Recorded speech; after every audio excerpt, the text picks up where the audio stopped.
Мағжан Жұмабаев, қазақ тілім.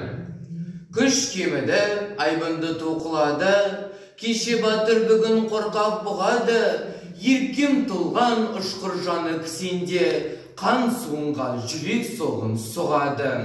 Қыран құсты қос қанаты қырқылды, күнде күшті күркіреген ел тынды.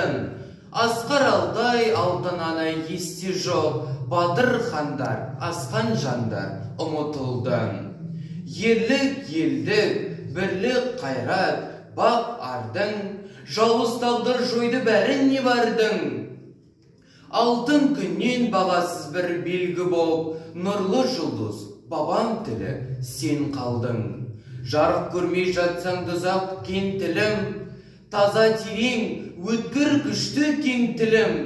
Тарап кеткен балаларыңды бауырыңа, ақ қолыңмен тарталарсың сен тілім.